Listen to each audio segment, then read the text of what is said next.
E nós queremos agora estar meditando na Santa Palavra do nosso Deus, e eu convido os queridos amados a estarem abrindo no Salmo de número 144. Nós vamos estar lendo do verso 12 ao verso 15.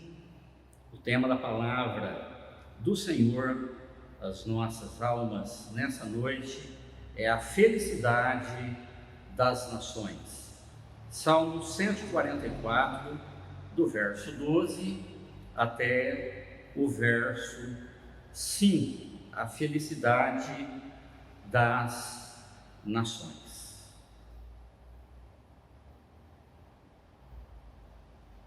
Diz assim a santa palavra do Senhor: que nossos filhos sejam, na sua mocidade, como plantas viçosas, e as nossas filhas como pedras angulares, lavradas como colunas de palácio, que transbordem os nossos celeiros, atulhados de toda sorte de provisões. Que os nossos rebanhos produzam a milhares e a dezenas de milhares em nossos campos. Que as nossas vacas andem pejadas, não lhes haja ruptura, nem mau sucesso, não haja gritos de lamento em nossas praças. Bem-aventurado o povo a quem assim sucede. Sim, bem-aventurado é o povo cujo Deus é o Senhor. Verso 15 novamente: bem-aventurado o povo a quem assim sucede. Sim, bem-aventurado é o povo cujo Deus é o Senhor. Vamos orar mais uma vez. Deus de toda graça, Pai, nós te glorificamos, ó Deus, pela tua palavra, ó Deus, que é viva, que é eficaz, a tua palavra, ó Deus, que não volta vazia, ó Deus, mas cumpre aquilo que lhe apraz. E nós queremos colocar, ó Deus, ela diante do Senhor e pedir que, ó Deus, em nome do Senhor Jesus, ela esteja, ó Deus, indo, ó Deus, em cada coração, encontrando, ó Deus, cada alma e cumprindo, ó Deus, nas nossas vidas, ó Deus, em cada coração, a tua vontade. Revela, ó Deus, a tua vontade, ó Deus, pelo teu Espírito. É o que nós te pedimos, ó Pai, agradecidos em Cristo Jesus. Amém. A felicidade das nações. Queridos, hoje, nos nossos dias, talvez como nunca em toda a história, nós vimos um momento, ou passamos por um momento, aonde as nações, elas clamam, e é um desejo natural dos povos, e quando nós falamos de nações, nós estamos falando de povos, por felicidade, por serem felizes. E eu acredito, queridos, que nesse momento, em nenhum país, em nenhuma etnia do mundo, esse clamor, ele tem sido nos corações se estabelecido, e nenhuma nação ela pode dizer que nesse momento ela se sente feliz. E o salmista, ele diz que sim, que as nações elas podem ser felizes, as nações elas podem ser bem-aventuradas, e aqui essa bem-aventurança, essa felicidade é uma completude de vida, de felicidade, de fartura, de alegria, de bênção. É possível, sim, uma nação ela ser feliz.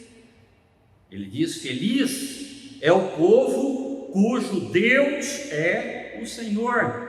Nós vemos também no Salmo 33, 12 aonde diz que bem-aventurada é a nação cujo Deus é o Senhor. E é interessante como que nós gostamos de citar de forma aleatória, de forma isolada, esse versículo, essa parte, onde diz que feliz é o povo cujo Deus é o Senhor. E apesar de ser extremamente abençoador esta frase que diz que feliz é o povo cujo Deus é o Senhor, nós não podemos ignorar que tudo isso que está sendo colocado, que está sendo exposto aqui como bem-aventurança, como felicidade, ela não pode ser dita sem se expor, sem olhar os versos anteriores, quando o salmista ele fala de forma especial sobre as condições para que uma nação, para que um povo, ele viva essa bem-aventurança. E o texto que nós lemos, ele traz na sua narrativa, dizendo que bem-aventurado é o povo que assim sucede. Bem-aventurado é o povo que assim acontece. Bem-aventurado é o povo que assim está vivendo. Sim, bem-aventurado é o povo cujo Deus é o Senhor. Agora sublinhe essa expressão. Bem-aventurado é o povo a quem assim sucede. E quando nós olhamos para esse termo, assim, refere-se exatamente a um conjunto de situações que transforma o povo, que transforma uma sociedade em uma nação bendita, uma nação abençoada, uma nação, queridos, próspera. Sem esses requisitos presentes, não há a bem-aventurança, não há felicidade, não há essa completude. E aqui o texto, então, ele vai nos descrever 4 condições que trazem essa bem-aventurança para um povo. 4 condições que trazem essa bem-aventurança, essa felicidade para as nossas vidas, para a nação brasileira, para o nosso povo, para a nossa cidade, para as nossas famílias. E a partir do verso 12, então, nós temos aqui uma oração que o salmista ele faz, carregada de intencionalidade. Não é, queridos, uma oração apenas para resolver necessidades imediatas, problemas imediatos, problemas do cotidiano, mas é uma oração estratégica que atinge áreas sensíveis e profundas da nossa sociedade como um todo. E quais eram essas preocupações do salmista? Quais assuntos, queridos, que ele apresenta diante de Deus para uma nação ser bem-aventurada? Ele vai nos dizer em primeiro lugar, e ele coloca aqui a primeira condição para que ela seja abençoada. E a primeira condição é que os filhos e filhas demonstrem algumas características. Que não basta ter apenas filhos e filhos, que não basta apenas nós estarmos enchendo a terra. Não adianta apenas ter filhos e filhas. E a oração é interessantíssima, porque ele ora pelos filhos do sexo masculino, em primeiro lugar. Ele ora pelos machos, e depois ele ora pelas filhas, pelas fêmeas, e faz um pedido diferente quando ora pelas filhas, diferentemente quando ele ora pelos filhos. E o texto bíblico, ele é surpreendentemente específico nesse sentido. E isso se torna, queridos, fundamental quando nós observamos como os filhos, e aqui homens, os filhos do sexo masculino têm sido bombardeados por valores seculares e humanistas, por valores, queridos, mundanos, por valores, queridos, que relativizam a vida, que relativizam a verdade aonde não há mais uma verdade absoluta. Valores, queridos, humanistas, aonde os valores, queridos, eles estão voltados para si mesmos, para o bem-estar próprio, para a própria vida. E o que ele perde para os filhos? Ele perde, em primeiro lugar, vitalidade. Ele diz que os nossos filhos sejam, na sua mocidade, como plantas viçosas. Que os nossos homens, que os nossos meninos, que os nossos moços, que os nossos rapazes, eles sejam como plantas viçosas. Ele pede que eles sejam cheios de vitalidade, que eles sejam viçosos, cheios de vigor, cheios de força. E aqui é uma expressão, querido, de entusiasmo. Sejam jovens e cheios de entusiasmo. Ele ora por vitalidade aos jovens do sexo masculino. O escritor Eugene Peterson, ele traduz essa expressão aqui como plantas viçosas, os nossos moços, como robustos carvalhos. Que os nossos moços, os nossos homens, os nossos filhos do sexo masculino, eles sejam como carvalhos, mas carvalhos robustos.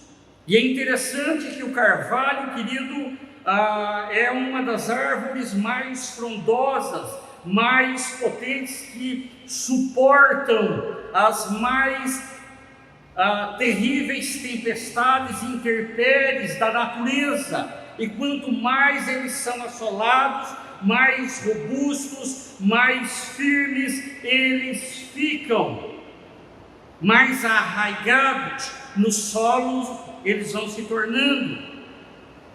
E aqui, quando o salmista, quando Davi, ele fala e ele faz essa oração, ele está falando aqui para o povo de Israel.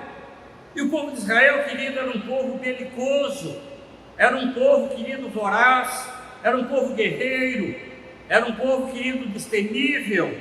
E aqui parece que os jovens, de tanto lutar, de tanto militar, de tanto estar lutando, parece que eles estavam acuados, desanimados, sem vontade de viver.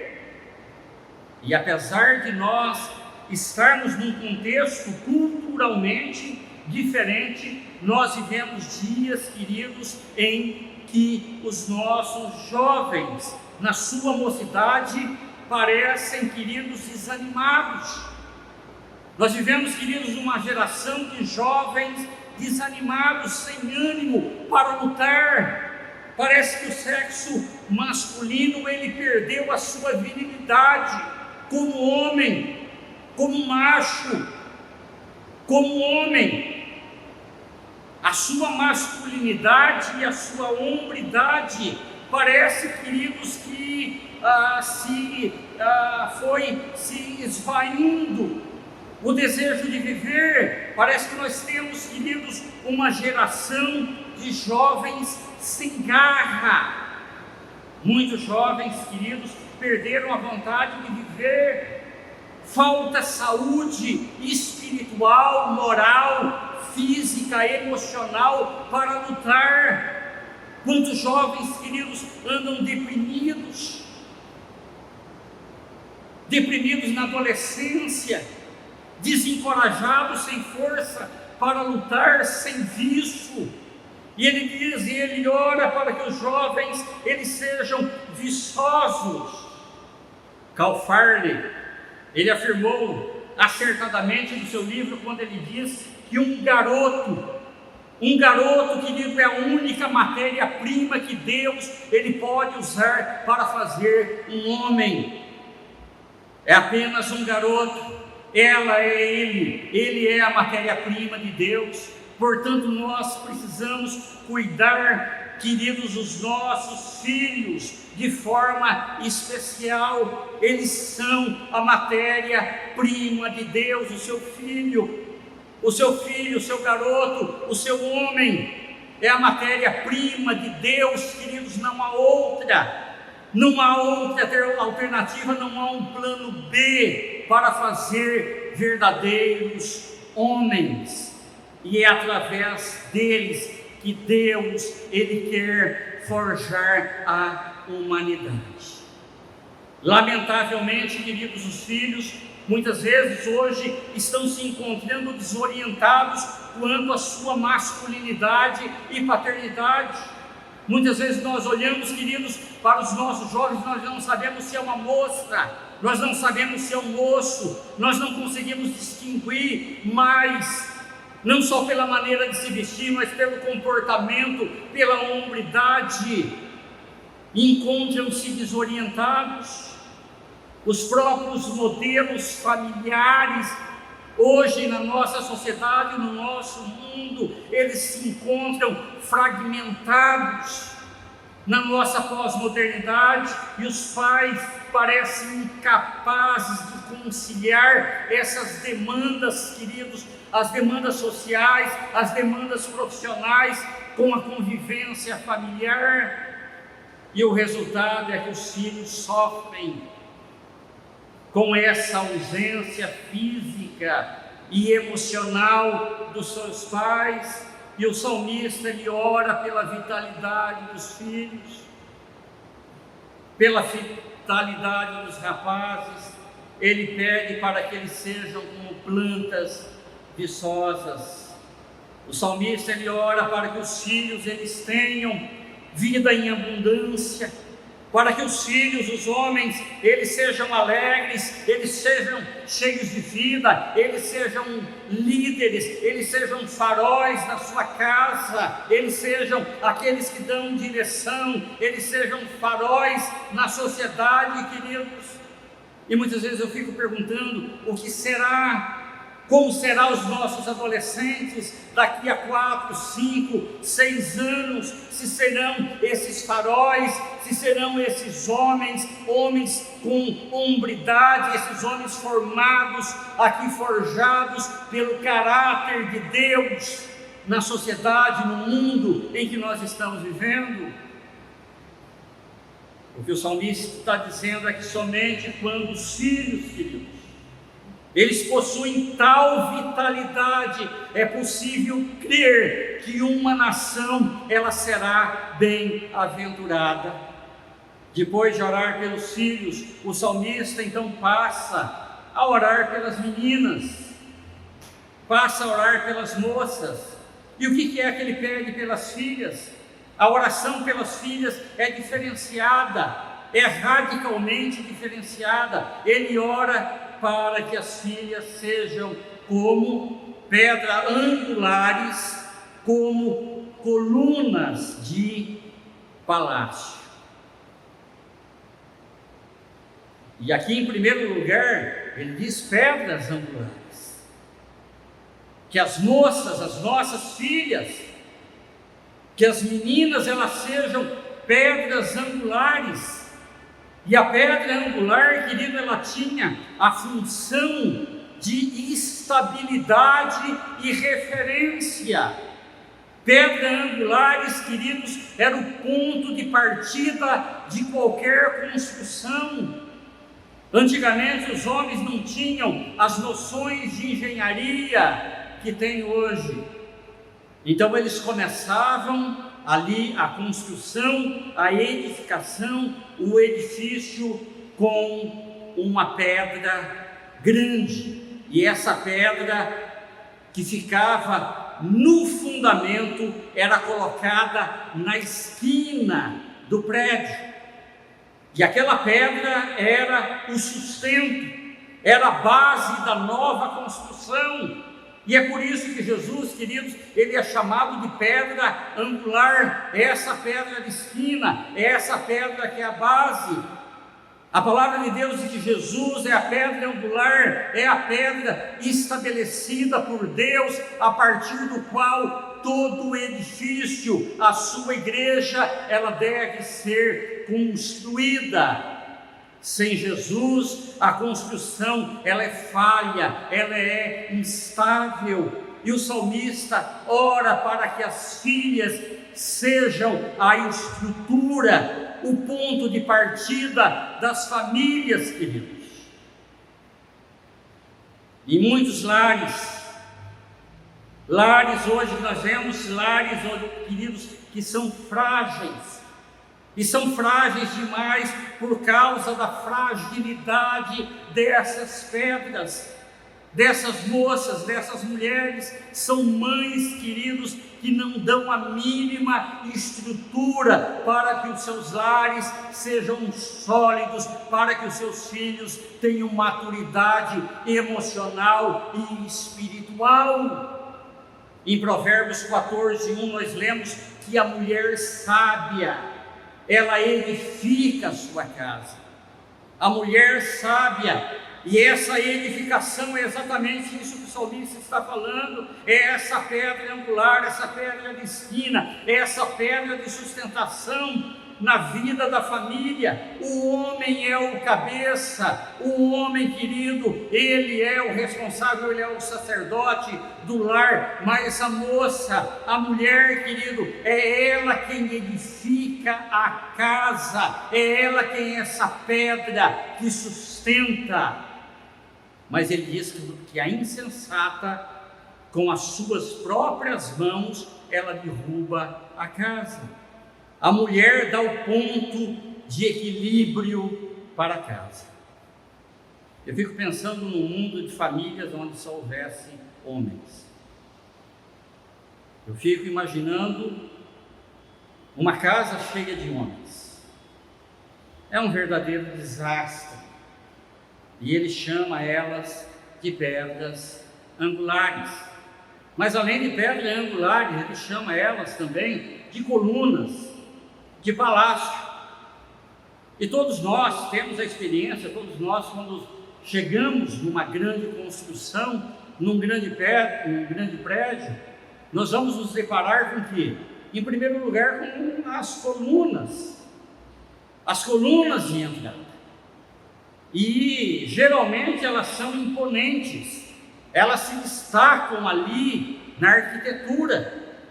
As colunas, elas transmitem a ideia de grandiosidade, de suntuosidade, de beleza. Elas embelezam o edifício, mas além da estabilidade que elas dão, as colunas, queridos, elas projetam um enorme senso estético, de beleza. E é isso que o salmista está falando.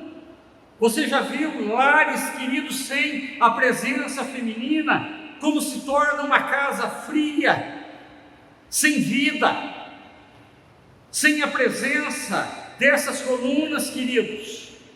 Faltam os detalhes. Você sabe quando é uma casa de homem? Quando você entra numa casa que só tem homem, você sabe que ali não tem mulher, que ali só tem homem, só tem menino, só tem macho, só tem marido. É diferente quando existe, querido, as colunas, os detalhes, a decoração. E ele diz que as nossas filhas, elas precisam aprender a amar as suas casas. Nós estamos vivendo os dias, queridos, em que as mulheres, elas estão entrando no trabalho, entrando no mercado de trabalho, e isso até certo ponto é necessário, não há nada de errado nisso. Mas muitas vezes, queridos, elas estão sendo engolidas por esse sistema, se tornando competitivas e se tornando incapazes de amar o seu lar, de ser essas colunas dentro dos seus lares. Este é o primeiro objeto da oração do salmista.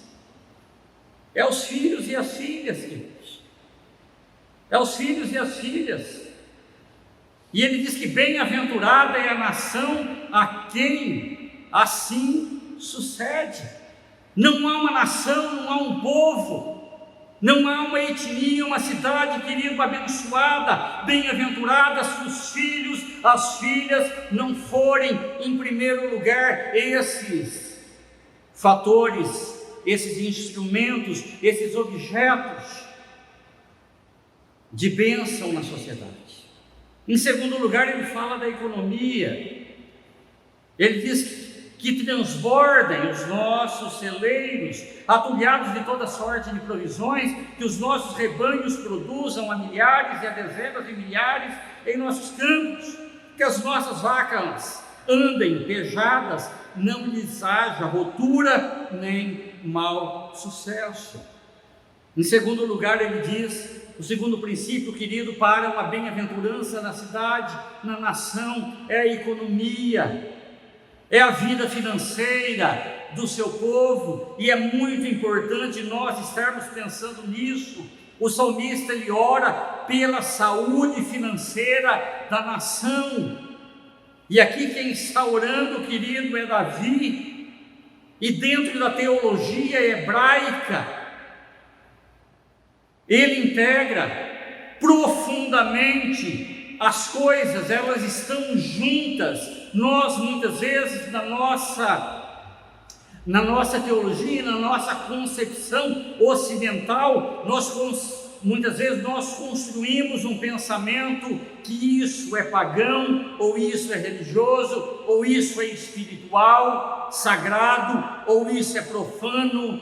Não. Dentro, queridos, da cosmovisão teológica do salmista, todas as coisas, ele vê todas as coisas como uma realidade só. Tudo é espiritual. O trabalho é espiritual, a alegria é espiritual, a riqueza é espiritual, os bens é espiritual, as nossas famílias é espiritual, a empresa é espiritual. Não há diferença, não há separação entre aquilo que é espiritual ou não espiritual. Tudo é espiritual. E esse é o significado profundo da palavra que eles usam, que é shalom. Tudo é integrado. O apóstolo Paulo, ele vai dizer: quer comais, quer bebais, ou estejam fazendo qualquer coisa, fazei tudo para a glória de Deus. Não há diferença, queridos. Tudo na nossa vida, todas as nossas atividades, não há diferença do que é mais sagrado ou do que é profano, do que é pecado ou não. Tudo deve ser feito para a glória de Deus. E aqui existe claramente uma preocupação econômica. Para um povo ser bem-aventurado, para ser um povo feliz, é necessário, ele está dizendo aqui, que haja uma estabilidade econômica para todos. E o salmista, ele ora por isso, ele ora pela abundância nos campos, ele ora pelo rebanho, ele olha para a sua realidade, para o seu contexto, e ele ora para todas as coisas. Por quê? Porque ter ou não ter alimento, querido, ter ou não ter alimento é algo que toca o coração de Deus. Porque, queridos, Deus, Ele sabe que lá no fundo, quando o pão ele está faltando, não é por falta, querido, do seu cuidado celestial, da sua provisão, da sua bênção, mas é por causa da ambição e da opressão humana.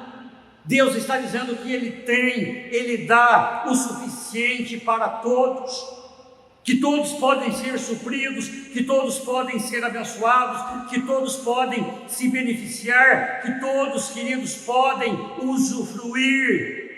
Então a fome, a miséria, a riqueza em extremos, eles são tópicos aqui para o salmista, altamente espirituais.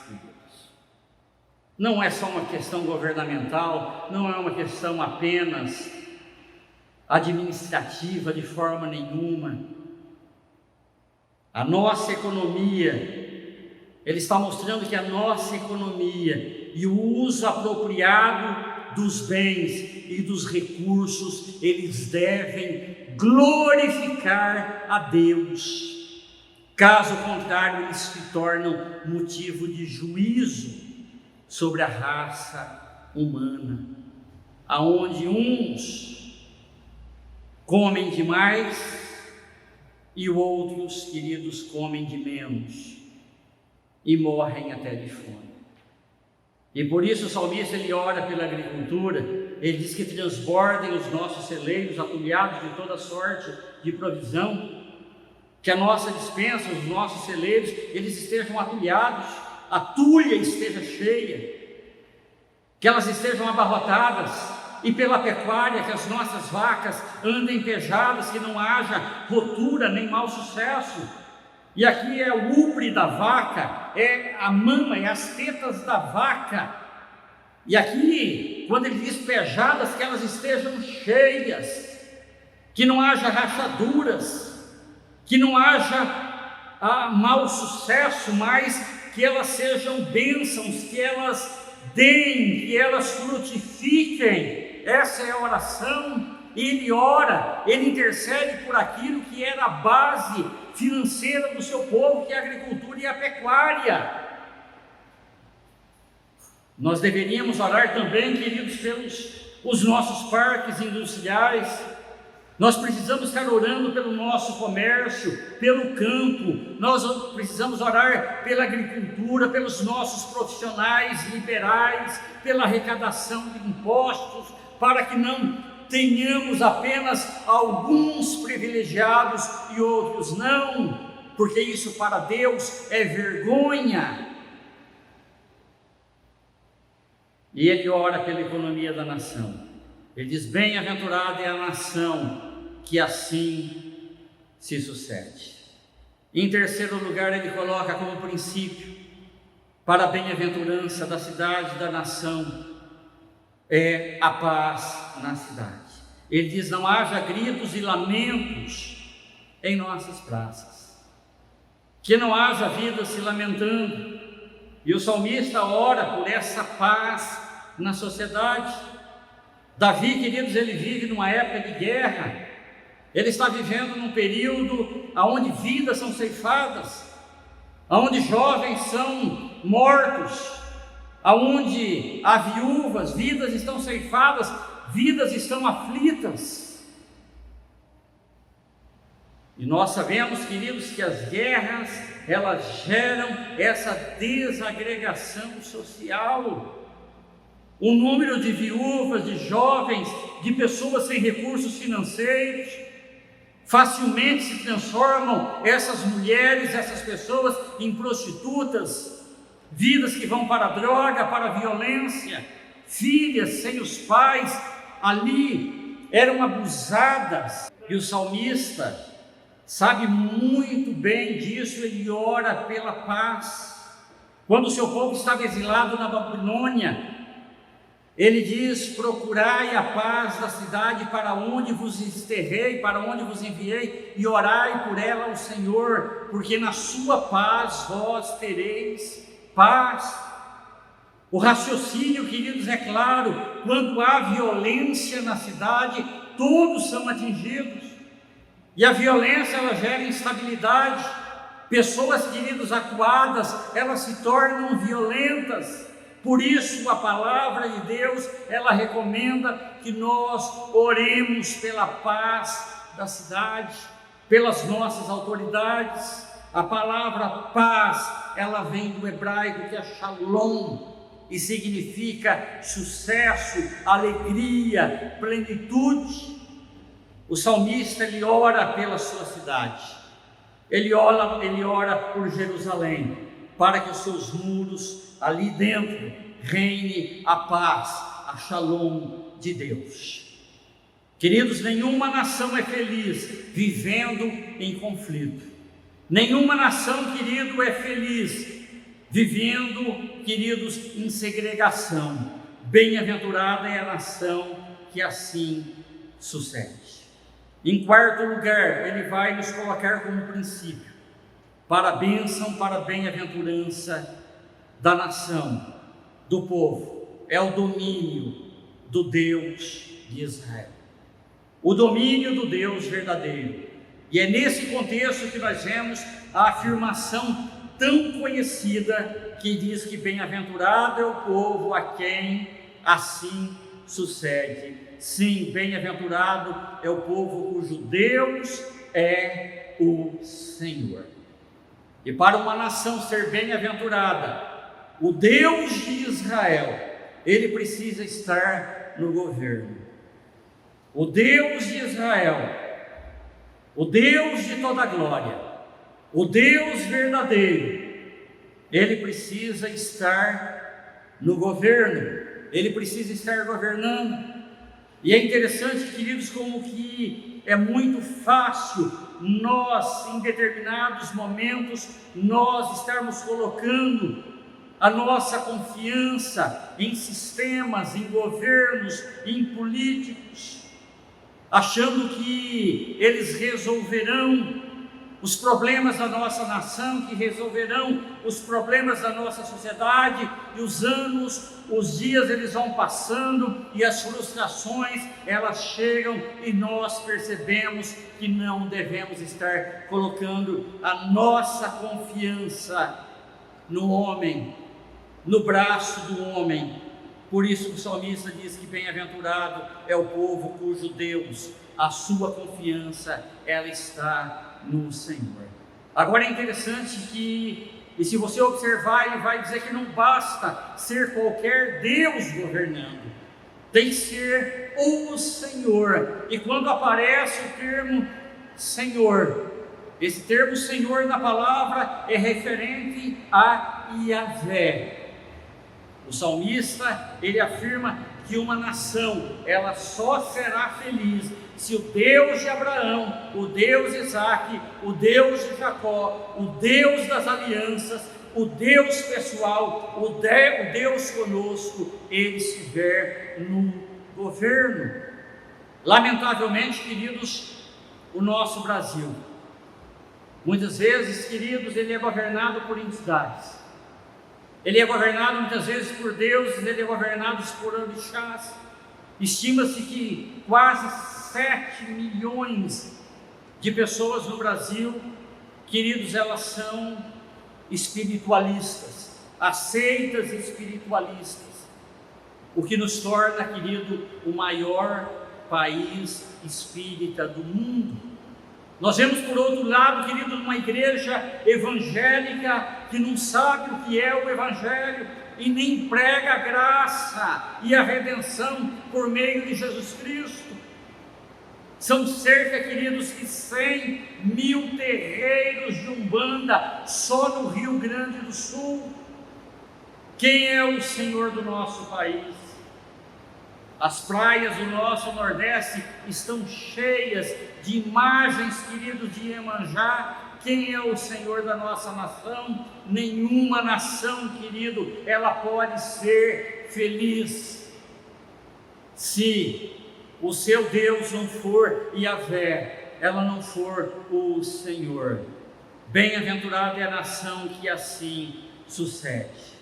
Devemos orar para que as nações, para que os povos, eles reconheçam que Yahvé e não outros deuses, eles governem os seus políticos, eles governem as suas nações. Não é suficiente só nós estarmos declarando que feliz é a nação cujo Deus é o Senhor, que o Senhor Jesus é o Senhor da nossa nação, que o Brasil é do Senhor Jesus. Nós precisamos levar em conta, querido, os fatores que transformam uma nação num povo bem-aventurado. Felicidade ou bem-aventurança não é algo que se dá no vácuo. Determinados componentes, eles precisam estar presentes. E quando esses fatores estiverem presentes, ela será feliz. A cidade será feliz. As famílias serão felizes. O nosso povo, ele será um povo feliz. Filhos e filhas abençoados. Uma economia, querido, estabilizada e abundante, onde supre as necessidades de todos. Paz nas nossas praças. Paz na nossa cidade. E o Deus de Israel, Yahvé, o Senhor, como Senhor da nossa nação. Sim, bem-aventurado é o povo a quem assim sucede. Feliz é a nação cujo Deus é o Senhor.